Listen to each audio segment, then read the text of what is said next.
기도하겠습니다. 하나님 아버지, 할렐루야 찬양대를 세우시고 영광 받으심을 감사드립니다. 모든 찬양대원들에게 은혜 주셔서 할렐루야로 살게 하시고 할렐루야로 나아가게 하시며 할렐루야로 승리하게 하여 주시옵소서. 찬양대원들의 가정이 할렐루야로 충만하게 도와주시고 그분들의 일터가 할렐루야로 충만하게 도와주시고 우리 할렐루야 찬양대를 통해서 우리 약속교회가 할렐루야로 충만한 교회로 인도하여 주시옵소서. 귀한 예물을 하나님께 드립니다. 하나님께서 이 예물을 받으시고 내가 친히 너희를 온전하게 하며 내가 친히 너희를 굳건하게 하며 내가 친히 너희를 견고하게 하며 내가 친히 너희를 강건하게 하리라는 말씀대로 되게 하여 주시옵소서. 부와 귀가 주께로부터 말미암고 손의 권세와 능력이 있사오니 모든 사람을 크게 하심과 강하게 하심이 하나님의 손에 있음을 믿사오니 우리 모든 성도들 크게 하시고 영광 되게 하여 주시옵소서. 예수님의 이름으로 기도하옵나이다. 아멘. 저는 모태신앙은 아닙니다. 초등학교 2학년 때부터 교회를 다녔습니다. 처음에는 아버지가 먼저 교회를 다니셨고 그리고 어머니가 다니셨습니다. 그렇다고 해서 아버지가 어머니를 전도한 것은 아닙니다. 누가 했을까요? 하나님이 하셨습니다. 저희 어머니가 교회를 다니시게 된 동기는 아주 희한합니다. 어느 날 친구들과 함께 교회를 가신다는 아버지의 뒤를 어머니가 몰래 따라가셨습니다. 교회는 여자들이 많다는데 혹시 하는 마음에 뒤를 밟은 것입니다. 그때 마침 교회에서는 부흥회를 하고 있었습니다. 그날 밤 저희 어머니가 큰 은혜를 받으셨습니다. 그리고 다음 날 당장 그 부흥사를 우리 집으로 모셔 오셨습니다. 그때부터 우리 집은 바뀌었습니다. 시간이 좀 걸리기는 했지만 어머니를 통해서 할아버지도 할머니도 예수를 믿게 되었고 외갓집도 모두 예수를 믿게 되었습니다. 저는 어머니를 떠올릴 때마다 생각하는 것이 있습니다. 그것은 고집에 대한 이야기입니다. 고집. 고집에는 선한 고집이 있는가 하면 나쁜 고집이 있습니다.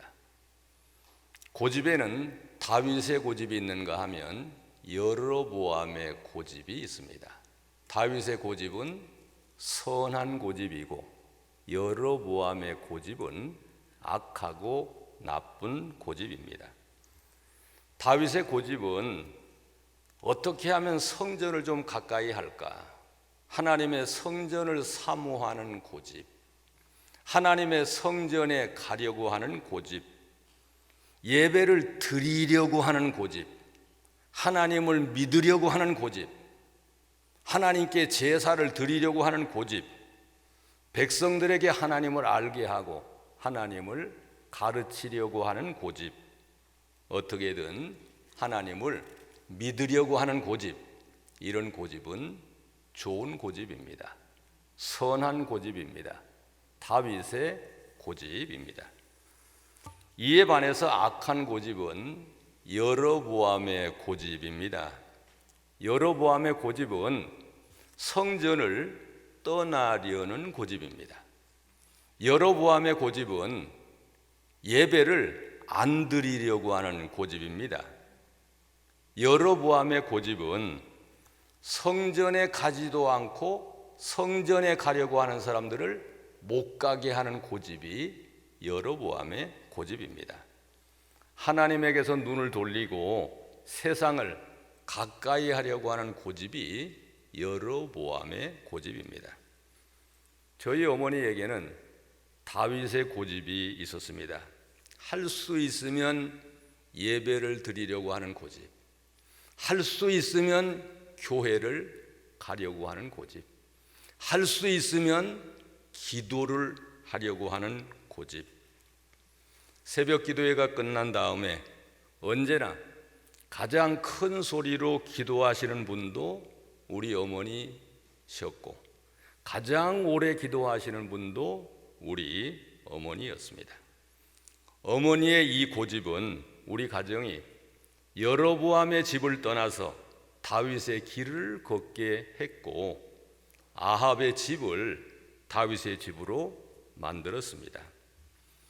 하나님을 믿는 우리에게는 이런 다윗의 고집이 있어야 합니다. 하나님을 믿으려고 하는 고집, 교회를 가려고 하는 고집, 예배를 드리려고 하는 고집, 기도 시간에 참여하리라고 하는 고집, 주의 일을 하려고 하는 고집, 하나님을 가까이 하고 하나님을 기쁘시게 하려고 하는 이런 고집이 우리에게 있어야 합니다. 또 하나 저희 어머니를 통해서 생각하는 것은 어제도 말씀드렸습니다. 주 안에서 수고하는 헌신과 봉사는 결코 헛되지 않는다라고 하는 것을 생각을 합니다. 교회와 가까웠던 시골에 있던 우리 집은 주일이 되면 많은 사람들이 왔습니다. 멀리서 교회를 오시는 분들이 우리 집에 와서 점심을 먹고 집으로 가셨습니다. 부흥회를 하면 강사 접대는 한 번쯤은 늘 빼놓지 않으셨고, 언제나 우리 집은 열려 있었습니다.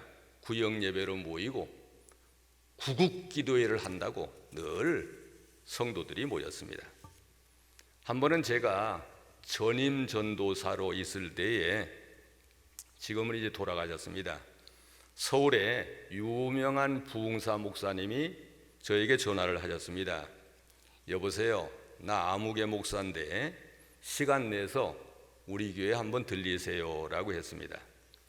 그래서 그 교회를 찾아갔더니 저희 어머니가 다니시는 시골 교회에 부흥회를 다녀오셨는데, 그때 저희 어머니로부터 많은 사랑의 빚을 졌다며 그분이 그때까지 쓴 모든 설교집을 저에게 모두 챙겨 주셨습니다.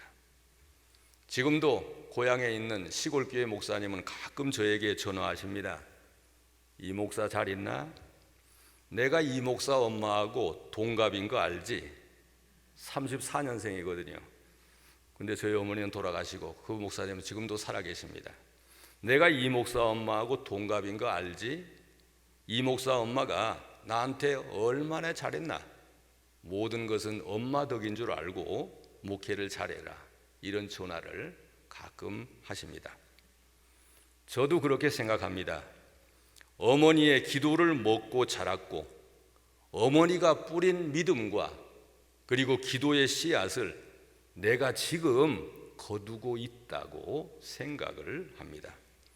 저는 지금 묵묵히 교회를 위해서 열심히 기도하고 열심히 섬기는 분들을 볼 때마다 이런 확신을 분명히 가집니다. 저분의 자녀들도 언젠가는 받겠구나. 하나님께서 주의 이름으로 하는 수고와 헌신을 하나님께서 받기만 하고 마시겠는가? 저분의 자녀들도 언젠가는 부모님들이 심은 것을, 부모님이 수고하고 헌신한 것을 받을 것이라고 하는 확신이 들어서 혼자 빙긋이 웃곤 합니다. 윤동주의 시 가운데 십자가라고 하는 시가 있습니다. 이 시의 내용이 이렇습니다. 쫓아오던 햇빛인데 지금 교회당 꼭대기 십자가에 걸리었습니다. 첨탑이 저렇게도 높은데 어떻게 올라갈 수 있을까요?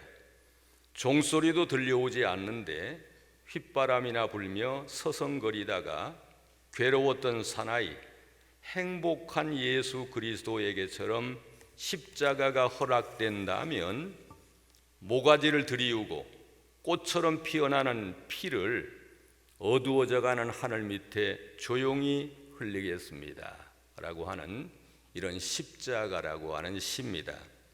이 시는 나라를 잃고 암울한 시기를 살았던 윤동주의 신앙관과 역사관과 특별히 교회관, 교회가 어떤 곳인지를 잘 가르쳐주는 시입니다. 이 시에서 우리의 희망이 어디 있는가, 우리의 소망이 어디 있는가, 우리의 목표를 어디에 두어야 하는가, 교회당 꼭대기에 있는 십자가, 여기에 우리의 희망이 있고 여기에 우리의 미래가 있고 여기에 우리의 소망이 있고, 이 교회당 꼭대기에 있는 십자가에 우리의 목표를 두고 살아야 한다라고 하는 것을 나타내 보이는 이런 시입니다. 집을 그릴 때 대부분의 사람들은 집을 그릴 때 어디부터 그릴까요? 대부분의 사람들은 집을 그릴 때 지붕부터 그림을 그립니다. 그런데 실제로 집을 짓는 목수는 바닥부터 그린다고 합니다. 먼저 주춧돌을 놓고 그 위에 기둥을 세우고 그 위에 들보와 석가래를 얹고 그리고 마지막에 지붕을 덮습니다. 생각해 보면 지붕부터 집을 그릴 수는 있지만 지붕부터 지을 수는 없습니다. 집은 기초가 중요합니다.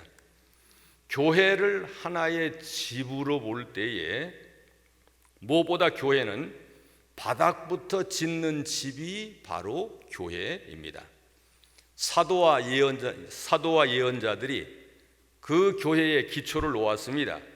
그리고 교회의 가장 밑바닥에는 벽돌을 이어주고 석가래를 받쳐주는 모퉁이 돌이 있습니다.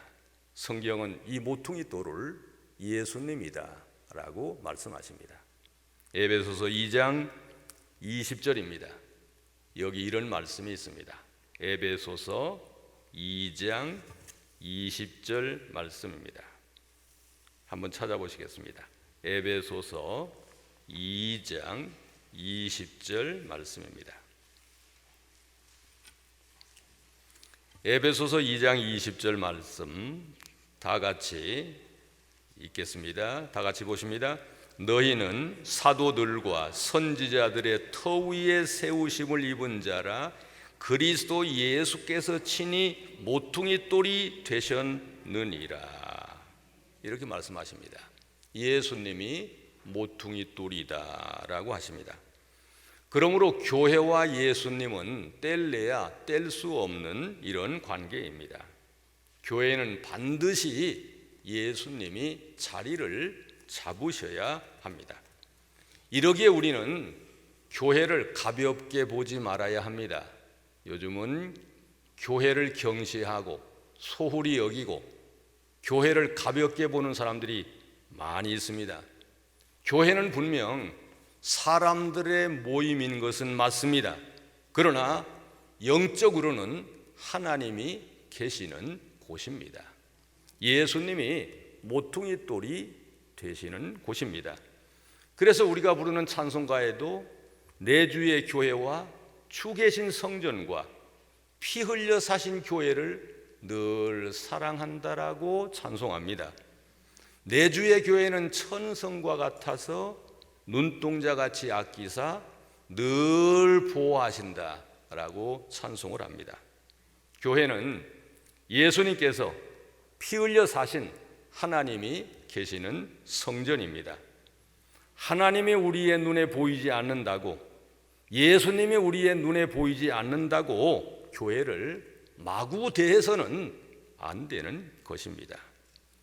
교회를 경홀히 여기거나 아무것도 아닌 것처럼 교회를 봐서는 안 되는 것입니다. 함께 하십니다. 교회 사랑이 예수님 사랑이며 예수님 사랑이 하나님 사랑이며 하나님 사랑이 성령의 충만이다. 교회 사랑이 예수님 사랑인 것을 믿으시기를 바랍니다. 성경은 교회와 예수님과의 관계를 아주 명확하게 우리에게 말씀하십니다. 역시 에베소서 1장에서 우리에게 말씀하십니다. 조금 전에 찾아본 말씀은 에베소서 2장 20절이었고 이제 에베소서 1장 22절 말씀을 찾아보시겠습니다. 에베소서 1장 22절 말씀을 찾아서 다 같이 읽겠습니다. 또 만물을 그의 발 아래에 복종하게 하시고 그를 만물 위에 교회의 머리로 삼으셨느니라. 다 같이 아멘 하십니다. 예수님이 교회의 머리가 되신다라는 것입니다. 다시 한번 함께 하십니다. 예수님이 교회의 머리가 되신다. 또 만물을 그의 발 아래에 복종하게 하시고 그를 만물 위에 교회의 머리로 삼으셨느니라. 예수님이 교회의 머리가 되신다라고 하십니다. 예수님이 교회의 머리가 되실 뿐 아니라 바로 뒤에 있는 에베소서 1장 23절에 보시면 교회는 예수님의 몸이라고도 말씀을 하십니다. 에베소서 1장 23절에 기록된 말씀 다 같이 함께 읽겠습니다. 교회는 그의 몸이니 만물 안에서 만물을 충만하게 하시는 이의 충만함이니라. 아멘. 교회는 그리스도의 몸인 것을 우리에게 말씀하고 있습니다. 요즘에 세상이 하나님을 믿는 우리, 교회를 다니는 우리, 교회를 많이 비난합니다. 우리를 향해서 목소리를 높이고 있습니다. 왜 그렇게 고집을 부리느냐고 세상 사람들이 우리에게 그렇게 비난합니다. 그렇게 목소리를 높입니다. 왜 그렇게 고집을 부리느냐고 고집을 버리라고 꽉 막힌 고집불통이 아니냐고 목소리를 높입니다. 말이 안 통한다라고 합니다. 왜 그렇게 예배를 강조하느냐? 왜 그렇게 교회를 다니라고 하느냐? 왜 그렇게 교회 오라고 하느냐? 왜 대면 예배를 그렇게 고집하느냐? 왜 동성애 문제에 대해서 그렇게 고집을 부리느냐?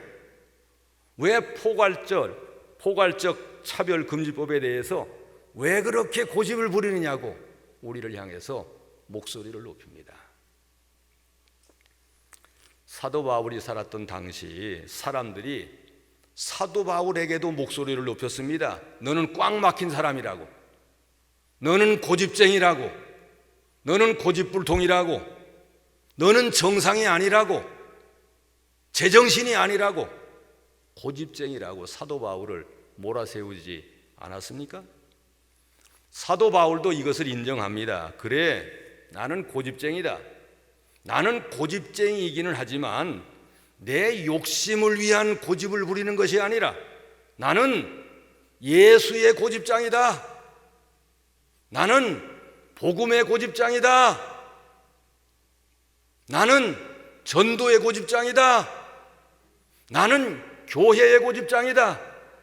예수님이 교회의 머리가 되시고 예수님의 몸인 교회의 머리는 예수님이 되신다 라고 하는 것에 대해서 사도 바울은 고집을 굽히지 않았습니다.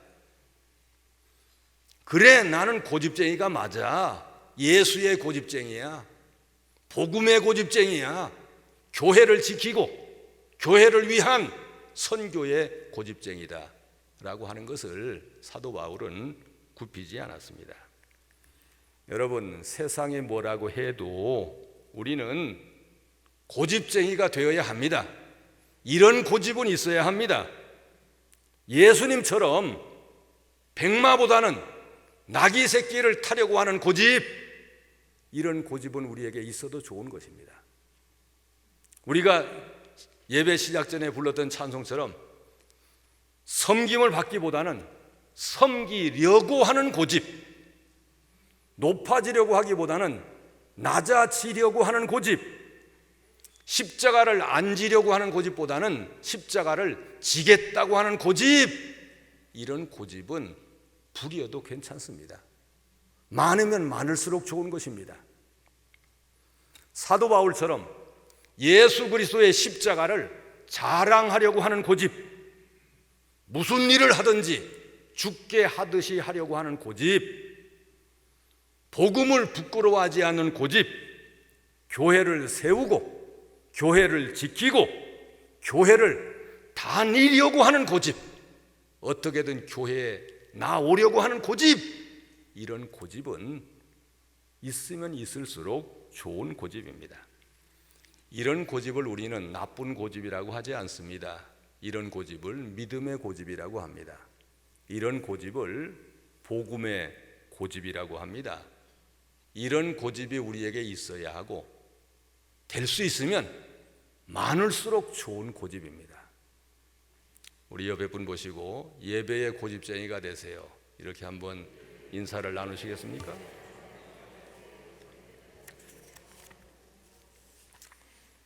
우리 가운데 이런 분도 있을 것입니다.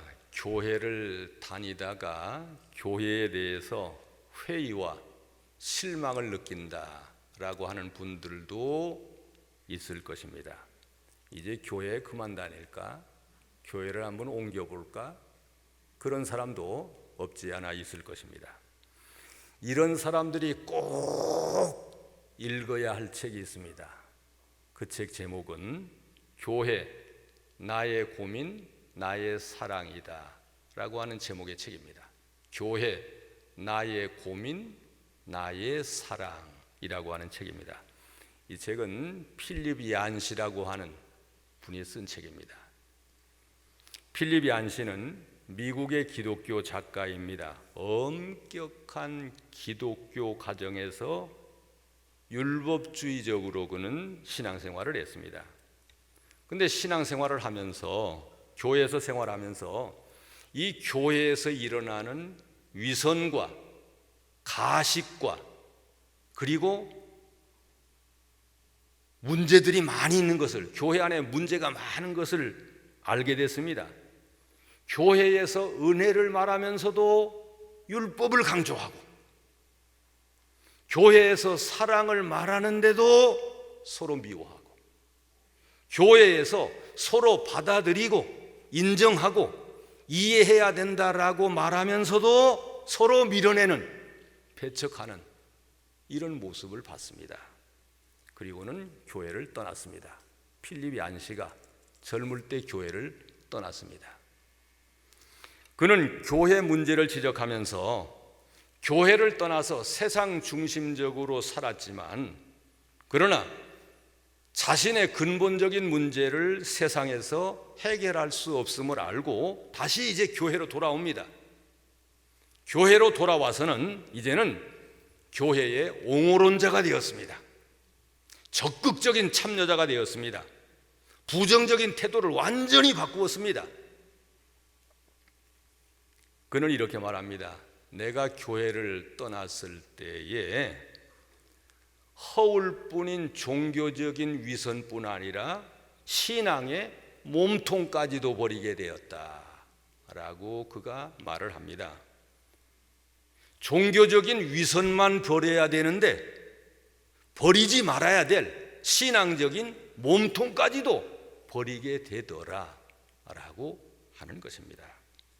그는 교회를 떠났을 때 여러 교회를 다니면서 또 많은 묵상을 통해서 교회에서 무엇을 보아야 하는지, 교회에서 뭘 봐야 되는지를 그는 배우게 되었다라고 책에서 말합니다. 그는 교회에서 여러 가지를 봐야 되는데 그 중에 하나는 이렇게 말합니다. 함께 해보시겠습니다. 위를 보라. 위를 보라 라고 말합니다. 위를 보라. 그는 이전에 교회를 비판하고 교회를 떠났을 때는 교회를 비판적인 소비자 정신으로 보았고 예배를 공연으로 봤다는 것입니다. 킬케고르도 이런 말을 했습니다. 사람들 중에는 교회를 극장으로 생각하는 사람들이 있다라고 킬케고르도 말을 했습니다. 우리는 객석에 앉아서, 회중석에 앉아서 무대 위에 있는 목사, 배우를 주시를 하고 저 배우가 얼마나 말을 잘하는가, 저 배우가 얼마나 노래를 잘하는가, 이걸 주시를 합니다.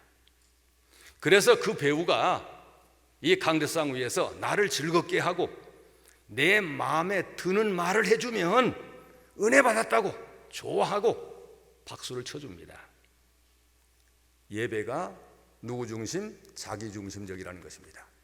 예배가 자기 중심적이라는 것입니다. 그런데 교회는 극장의 반대가 되어야 한다라는 것입니다. 우리가 배우가 되고 우리가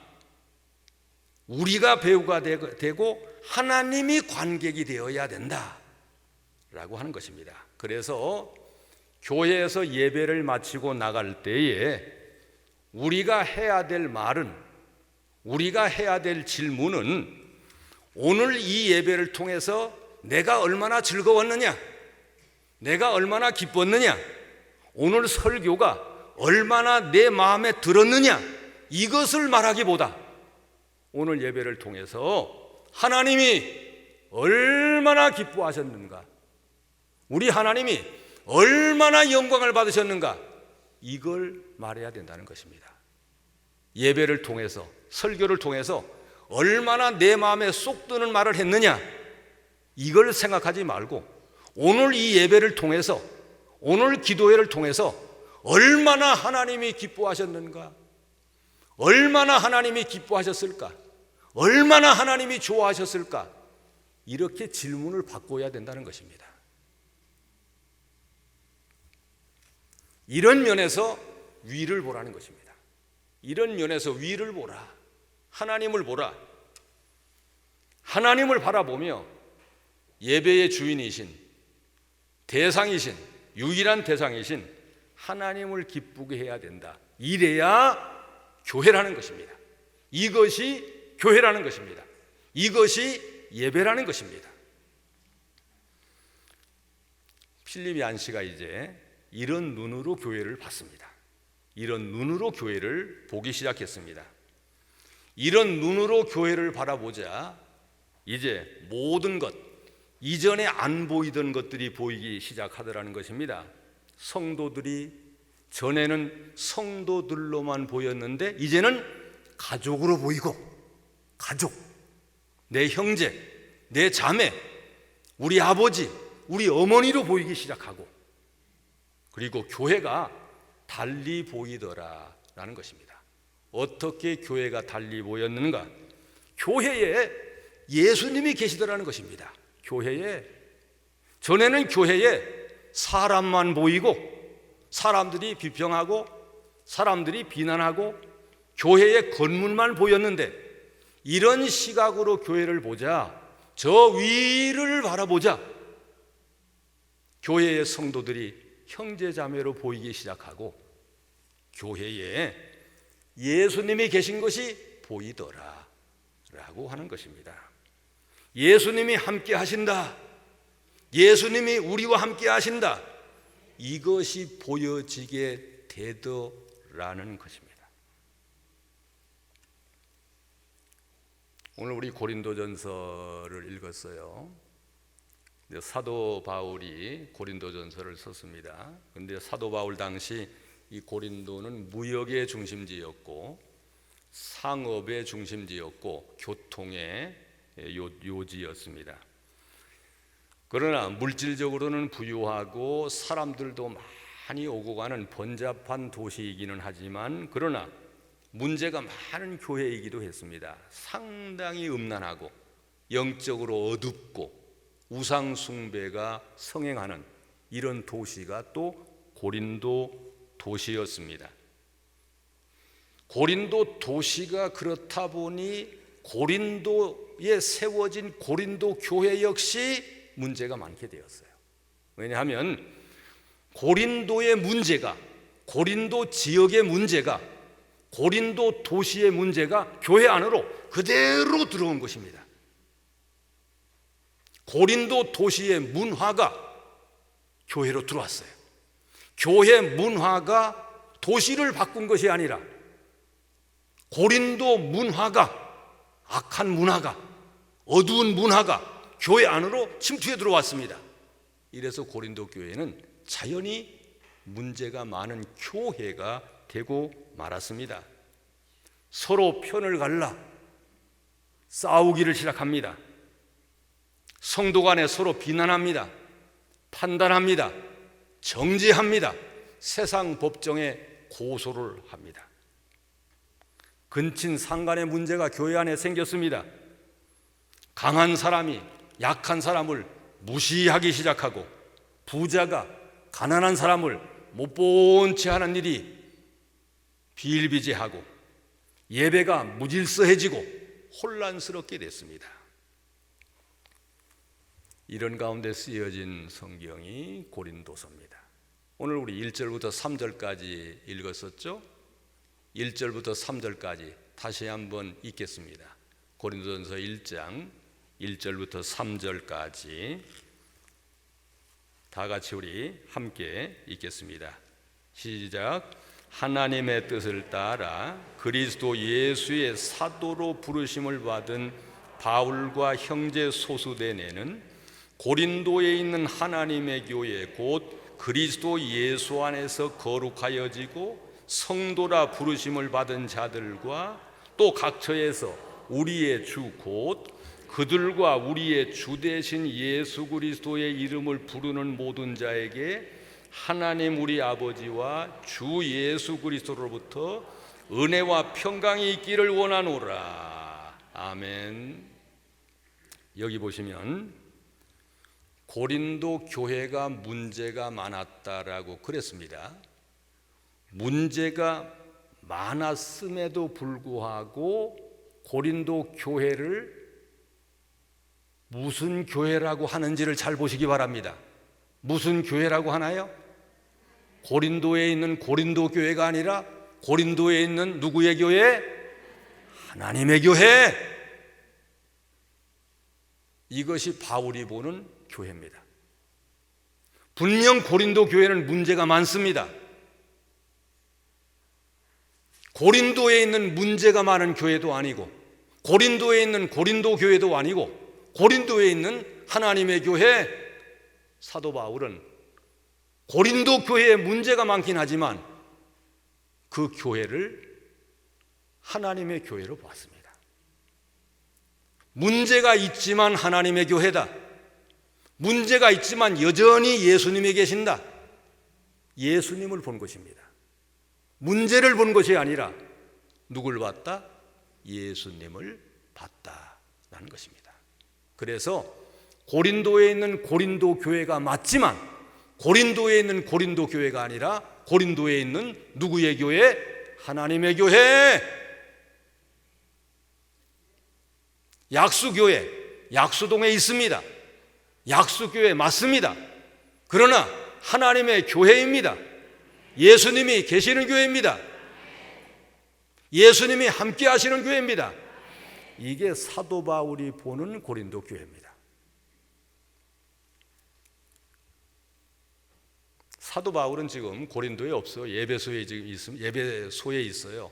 나는 예배소에 있지만 교회의 주인 되신 예수님은 예배소에도 계시지만 고린도에도 계신다. 이걸 지금 편지로 써 보내는 것입니다. 자, 1절부터 3절까지 읽으셨는데 1절부터 3절까지에서 예수 그리스도 또는 그리스도 예수라고 하는 말이 몇 번이나 나오는지, 1절부터 3절까지에 예수 그리스도라고 하는 말이 몇 번이나 나오는지 체크해 가면서, 볼펜이 있는 분은 체크해 가시면서 다시 한번 1절부터 3절까지 읽겠습니다. 자, 시작합니다. 하나님의 뜻을 따라 그리스도 예수의 사도로 부르심을 받은 바울과 형제 소수대네는 고린도에 있는 하나님의 교회 곧 그리스도 예수 안에서 거룩하여지고 성도라 부르심을 받은 자들과 또 각처에서 우리의 주 곧 그들과 우리의 주 되신 예수 그리스도의 이름을 부르는 모든 자에게 하나님 우리 아버지와 주 예수 그리스도로부터 은혜와 평강이 있기를 원하노라. 이미 말씀드렸죠. 고린도 교회는 문제가 참 많은 교회였다고. 성도들끼리 서로 싸우고 고소하고 비난하고 정죄하고, 너는 바울파, 나는 아볼로파, 너는 게바파, 너는 그리스도파. 부자와 가난한 사람들이 어울리지 못하고, 있는 사람이 없는 사람을 무시하고 못 본 채 해서 예배가 무질서해지고 영적으로 혼란해지는 이런 어려운 문제가 많이 있었습니다. 그런데 사도 바울이 고린도 교회가 이렇다라고 하는 이런 소식을 듣고 고린도에 편지를 써보내는데 어떻게 써보내는지 4절을 한번 읽어보시겠습니다. 4절입니다. 4절을 다 같이 읽겠습니다. 그리스도 예수 안에서 너희에게 주신 하나님의 은혜로 말미암아 내가 너희를 위하여 항상 하나님께 감사하노니. 여러분, 지금 이 상황이, 이 4절에 있는 이 상황이 고린도 교회 형편에 맞는 상황인가요? 사도 바울은 지금 감사하다고 하고 있습니다. 지금 감사라고 하는 말을 쓸 때가 아닙니다. 고린도 교회에 이런 문제가 많으니 걱정이 태산이다, 이래야 말이 맞는 거죠. 근심이 된다, 걱정이 된다, 낙심이 된다, 걱정이 태산이다, 이래야 되는데 이런 고린도 교회에 문제가 많다고 하는 것을 알면서도 고린도 교회에 대해서 하나님께 감사한다라고 하고 있습니다. 사실은 고린도 교회 생각만 하면 잠이 안 온다라고 해야 말이 맞죠. 앞이 캄캄하다, 이래야 말이 맞는 거죠. 그런데도 불구하고 감사하다라고 합니다. 어떻게 이렇게 감사할 수 있는가? 이건 사도 바울의 눈이 다르기 때문입니다. 보통 사람이 보는 눈과 다르기 때문입니다. 사도 바울은 지금 고린도 교회에 문제가 많기는 하지만 고린도 교회에 누가 있는 것을 보고 있는 거예요? 교회의 머리이신 누구?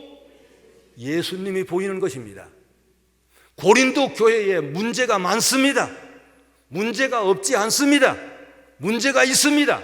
그러나 고린도 교회에 누가 계시는 것을 봤어요? 예수 그리스도, 그리스도 예수, 예수님이 계신 것이 교회에 보이는 것입니다. 사도 바울에게는 확신이 있어요. 어떤 확신? 예수님이 고린도 교회와 함께 하신다. 우리 교회와 함께 하신다. 지금 예수님이 우리 교회와 함께 하신다. 예수님이 문제를 해결하신다. 적어도 사도 바울에게는 이런 확신이 있었던 것입니다.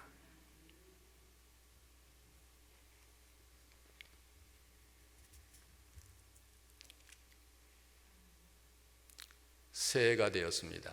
달력이 바뀌었어요. 그러나 새해가 되기도 하고 달력도 바뀌기도 하고 수첩도 바뀌기도 하지만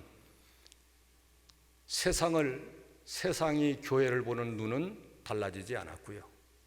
교회 문제는 여전히 그대로 있을 수 있습니다. 그대로 있습니다.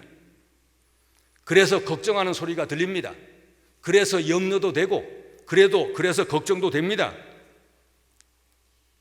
이렇게 염려하고 걱정하는 우리에게 오늘 고린도 전서에서 우리에게 말씀하십니다.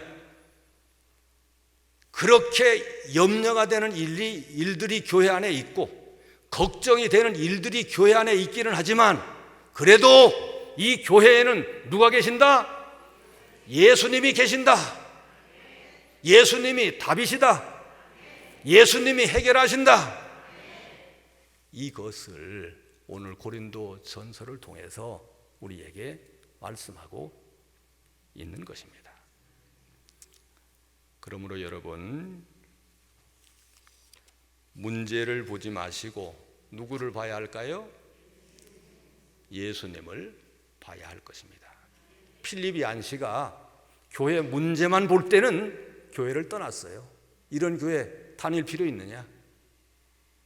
근데 교회를 떠나서 세상에서 섞여 살다 보니 위선과 거짓과 문제를 버려야 될 텐데 위선과 거짓과 문제는 그대로 있고 신앙의 몸통마저 버리게 되더라는 것입니다.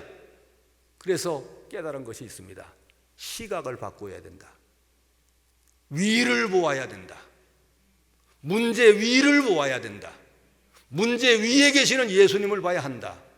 그래서 교회를 보는 자기 눈을 바꿨습니다. 교회를 바라보는 자기 눈을 바꾸고 교회를 바라보니 교회에 예수님이 계신 것이 보였습니다. 성도들이 보입니다. 가족으로 보입니다. 가족으로 보이니 사랑하게 됩니다. 섬기게 됩니다. 귀하게 여깁니다. 황금으로 여깁니다. 이러다 보니 모든 문제가 다 해결이 되게 되었던 것입니다.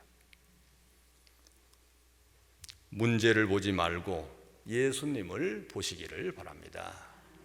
싸우는 사람들 보지 말고 누구를? 예수님을 보시기를 바랍니다.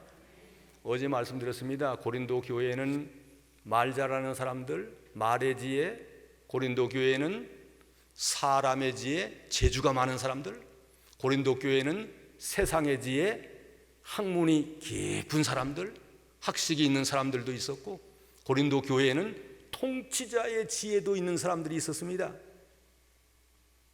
이런 지혜가 나쁜 게 아닙니다. 잘못 사용하니까 나쁜 거지 이런 지혜 자체가 나쁜 것이 아닙니다. 말의 지혜도 우리는 있어야 하고 사람의 지혜도 가져야 하고 세상의 지혜도 있어야 하고 통치자의 지도력도 리더십도 우리에게 있어야 합니다.